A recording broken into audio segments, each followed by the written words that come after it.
Hello friends, हमारे YouTube channel पर आप सभी का स्वागत है। मैं हूं निर्मल सागर पुरोहित और आज आप लोगों को मैं बताऊंगा सिंधु घाटी की जो सभ्यता थी उसके मुख्य बिंदु कौन कौन से हैं। ठीक है, तो आज हम सिंधु घाटी की सभ्यता के बारे में पढ़ेंगे। आइए शुरुआत करते हैं। सबसे पहली बात, सिंधु घाटी की सभ्यता क्या थी। सिंधु घाटी की सभ्यता से तात्पर्य है वह सभ्यता जो सिंधु नदी के आसपास फली और फूली, यानी कि जिसका विकास सिंधु घाटी यानी सिंधु नदी घाटी के आसपास हुआ है, वो सिंधु घाटी की सभ्यता कहलाती है। ठीक है, अब शुरुआत करते हैं इसकी। तो इस सभ्यता का काल 2350 से 1750 ईस्वी पूर्व माना जाता है। यानी सभ्यता किस समय पे इसका विकास हुआ, तो 2350 2350 से 1750 ईस्वी पूर्व। अब देखिए ईस्वी पूर्व क्या होता है, तो हम जानते हैं कि अभी 2021 चल रहा है और लगभग ये जो ईस्वी सन है इसको चलते चलते 2021 वर्ष पूरे हो चुके हैं। यानी कि ईसा मसीह के जन्म के बाद से ईस्वी सन चालू हुआ। उसके पहले का जो समय है उसको काउंट करने के लिए हम ईस्वी पूर्व का प्रयोग करते हैं। ये बात बिल्कुल ऐसी है जैसे अगर हम 0 से शुरू करें, 0 से अगर दाएं तरफ जाते हैं तो 1 2 3 4 धनात्मक संख्याएं बढ़ती जाती है ना, संख्याएं धनात्मक होती है और हर बार बढ़ती जाती है। अगर 0 से हम बाएं तरफ चले तो -1 -2 -3 ये भी बढ़ती जाती है।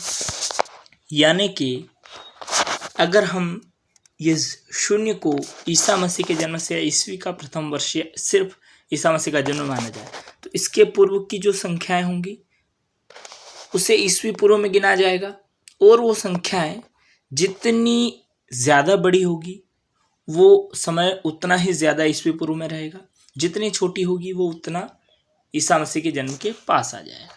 ठीक है, तो ये होता है ईस्वी पूर्व। तो इस घाटी का जो विकास हुआ सभ्यता का, सिंधु घाटी सभ्यता का 2350 ईस्वी पूर्व से 1750 ईस्वी पूर्व हुआ। ठीक है, अब दूसरा फैक्ट क्या है, तो इस सभ्यता को हड़प्पा सभ्यता भी कहते हैं। सिंधु घाटी की सभ्यता को ही हड़प्पा सभ्यता के नाम से जाना जाता है। क्यों? क्योंकि इसके पहले अवशेष जो थे वो हड़प्पा नामक स्थान से मिले थे। इसके प्रारंभिक अवशेष जो प्रथम अवशेष मिले थे सबसे पहले वो हड़प्पा नामक स्थान जो पाकिस्तान में है वहाँ से हमें मिले थे। इसलिए सिंधु घाटी की सभ्यता को ही हड़प्पा सभ्यता के नाम से भी जाना जाता है।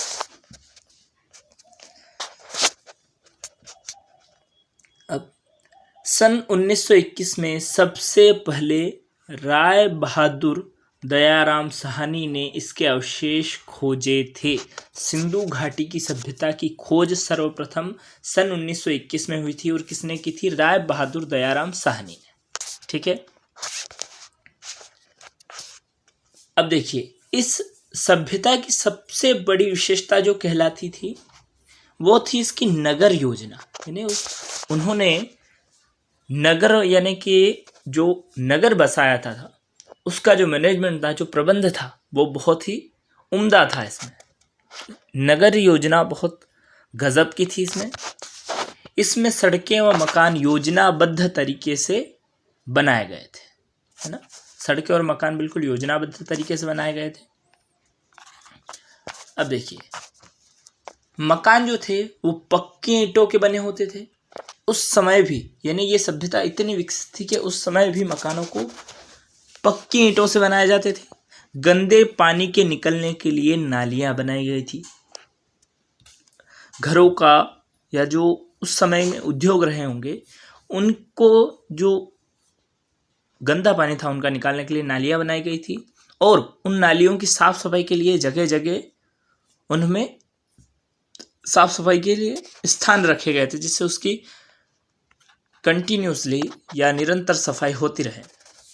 ठीक अगला फैक्ट है, भवन के दरवाजे मुख्य सड़क की ओर न खुलकर गलियों की ओर खुलते थे। जैसे अगर ये मुख्य सड़क है ना, और यहाँ ये मकान बने हुए हैं, तो ये मकान के दरवाजे ये मुख्य सड़क की ओर ना खुलकर ये जो गलियां होती थी अंदर की, इनकी तरफ ये इसे या इधर इधर या इस प्रकार गलियों की ओर खुलते थे। मकान के जो दरवाजे थे भवनों के मुख्य सड़क की ओर न खुलकर गलियों की ओर खुलते थे। अब जुआ खेलना, शिकार करना, नृत्य व गाना बजाना आदि उस समय के लोगों के मनोरंजन के साधन हुआ करते थे।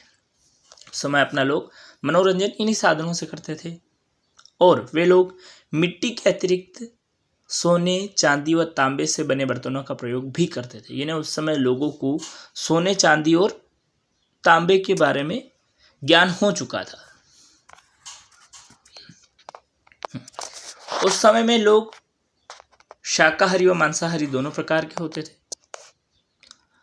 गेहूं, जौ, तिल व दालें मुख्य खाद्यान्न थे, यानी उस समय इनकी खेती की जाती थी। और उत्तर की अवस्था में, यानी कि इस सभ्यता का खोज का जो आखिरी अवसर था, उत्तर अवस्था यानी अंतिम पड़ाव चल रहा था, उस समय क्या हुआ, हमें कुछ चावल के प्रमाण भी मिले थे। तो इससे ये कहा जा सकता है कि उस समय चावल की भी खेती हो रही होगी। समाज में पर्दा प्रथा व वेश्यावृत्ति का प्रचलन था। उस समय भी पर्दा प्रथा अपनाई जाती थी। सैंधव सभ्यता मात्र सत्तात्मक था तथा समाज की मूल इकाई परिवार थी। अब देखिए, जिससे इस समय समाज जो है वो पितृसत्तात्मक है, यानी प्रधान जो होता है वो पुरुष होता है, पिता होता है, घर का जो बड़ा पुरुष होता है, मुख्य वृत्त। उस समय जो है समाज मात्र सत्तात्मक था, यानी उस समय स्त्रियां प्रधान हुआ करती थी और समाज की मूल इकाई परिवार था। व्यवसाय के आधार पर समाज जो है 4 भागों में या 4 वर्णों में विभक्त था। विद्वान, योद्धा व प्रशासनिक अधिकारी, व्यवसायी और श्रमजीवी यानी कि मजदूर। विद्वान यानी कि हम कह सकते हैं जो पढ़े लिखे लोग हुआ करते थे, पंडित या ऐसे कुछ, एक तो उनका वर्ण हुआ करता था। उसके बाद दूसरे नंबर पर आते थे योद्धा व प्रशासनिक अधिकारी, जो सैनिक हुआ करते थे वे। तीसरे नंबर पे आते थे व्यवसायी, यानी कि जो लोग उद्योग या धंधे करते थे। और चौथे वे लोग जो मजदूरी करते थे। मातृ देवी की उपासना सर्वाधिक की जाती थी। देखिए, उस समय मातृ सत्तात्मक था तो सर्वाधिक मातृ देवी की पूजा यानी माता की पूजा की जाती थी। इस काल में पशुपतिनाथ, महादेव, लिंग, योनि, वृक्ष व पशुओं की पूजा भी हुआ करती थी। मातृ देवी के साथ साथ पशुपतिनाथ यानी भगवान भोलेनाथ या शिव, महादेव, लिंग और योनि तथा वृक्षों व पशुओं की पूजा का भी प्रचलन था।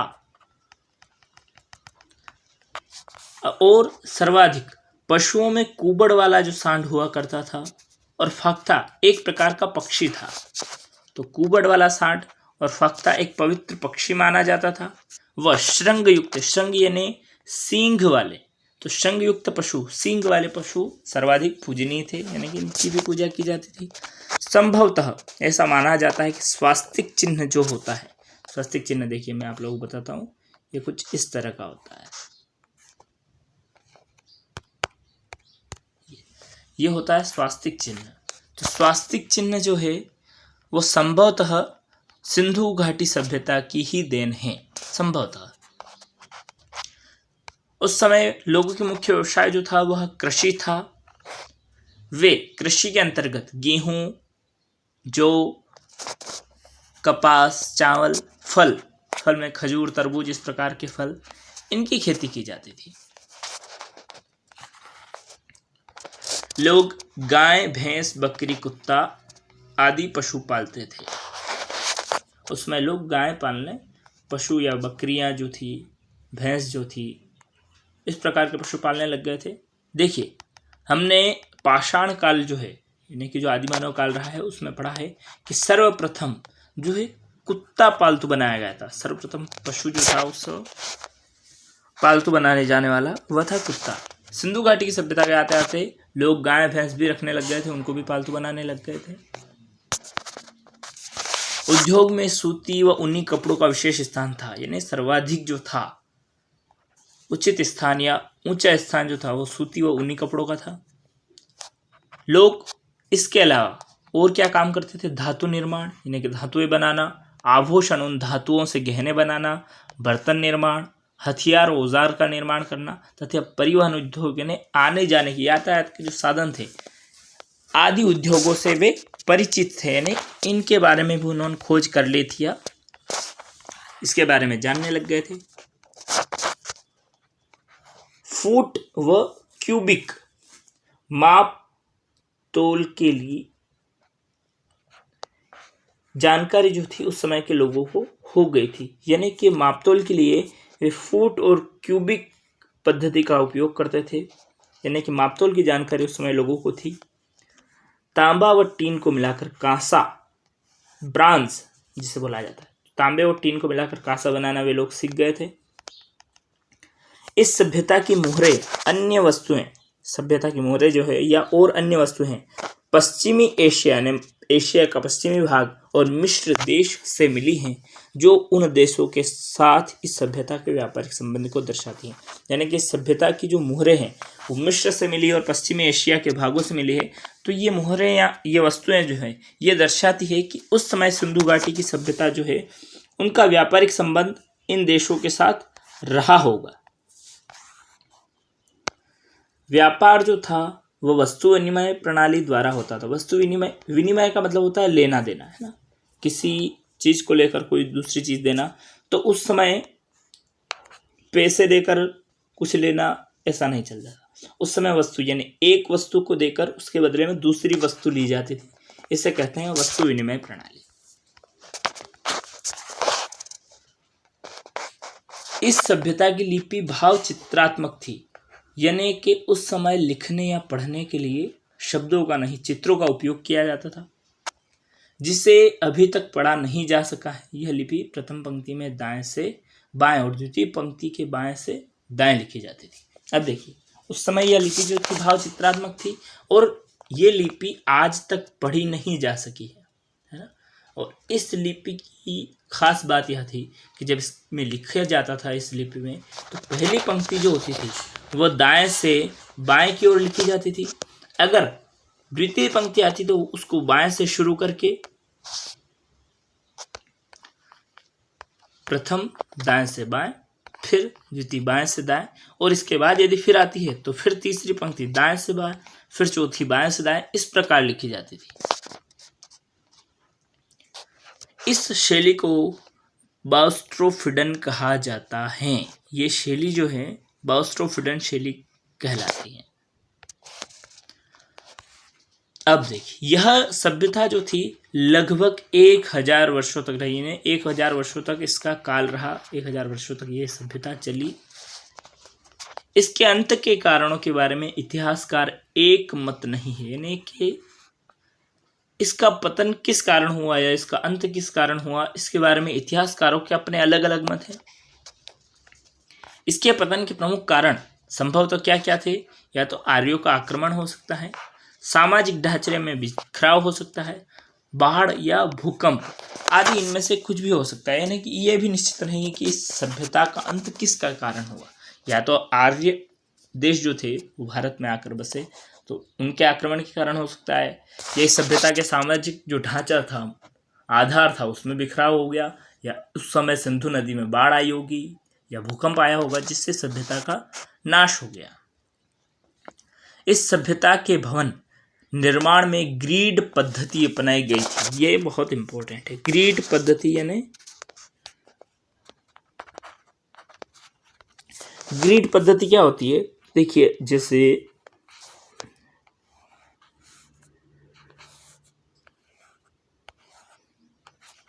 ये देखिए ये तरीका जो होता है ये कहलाता है ग्रीड पद्धति।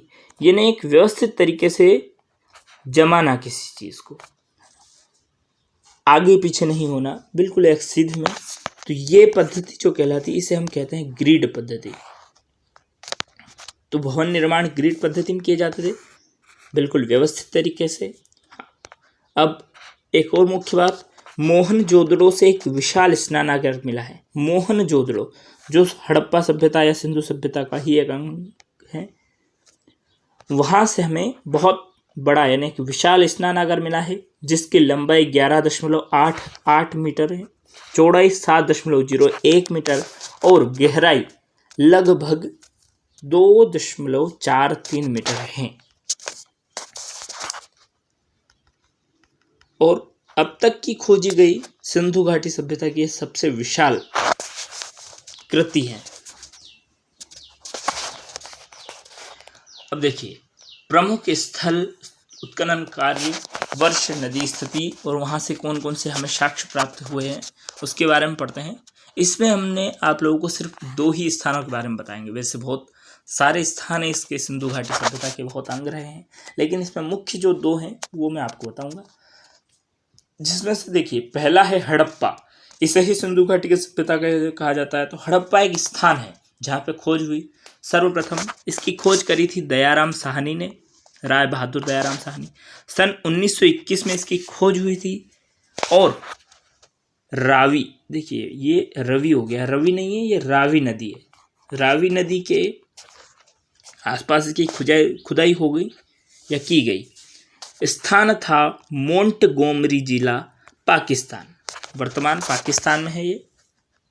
तो यहाँ पर खोज की गई, उत्खनन किया गया और वहाँ से कौन कौन सी वस्तु मिले, तो मोहरों पर एक श्रृंगी पशु यानी एक सिंग वाले पशु की आकृति हमें मोहरों पर देखने को मिली। दूसरा था तांबे की इक्का गाड़ी और एक अन्नागार, जो हमें हड़प्पा सभ्यता से या हड़प्पा से प्राप्त हुए। दूसरा स्थान था मोहनजोदड़ो। इसकी खोज करी थी राखाल दास बनर्जी ने सन 1922 में। 1921 ने हड़प्पा सभ्यता की खोज के ठीक 1 वर्ष के बाद मोहनजोदड़ो की खुदाई की गई। यह खुदाई की गई थी सिंधु नदी के किनारे। अब देखिए, ये सिंधु नदी के कारण ही सभ्यता का नाम सिंधु सभ्यता पड़ा है। यह स्थान लरकाना जिला वर्तमान पाकिस्तान में पड़ता है। और यहाँ से हमें पशुपतिनाथ यानी कि 4 मुख वाले देवताओं या 8 मुख वाले देवताओं की मूर्ति प्राप्त हुई। कांसे की एक नर्तकी की मूर्ति, कांसा ना, ब्रांज की एक नर्तकी, नृत्य करती हुई महिला की मूर्ति मिली है। तो देखिए, इस नर्तकी की मूर्ति से हमें यह पता चलता है कि उस समय लोग नृत्य यानी कि गाने बजाने से परिचित थे। उस समय भी लोग अपने आमोद प्रमोद या मनोरंजन के लिए गाना बजाना करते थे। उसके बाद एक विशाल स्नानागार और कुछ सूती वस्त्र के अवशेष हमें प्राप्त हुए। तो ये थी सिंधु सभ्यता के बारे में कुछ मुख्य जानकारी। आज की वीडियो में बस इतना ही। इसके हम अगला वीडियो बहुत जल्दी लेकर आएंगे। तब तक के लिए आप नित्य पढ़ते रहें।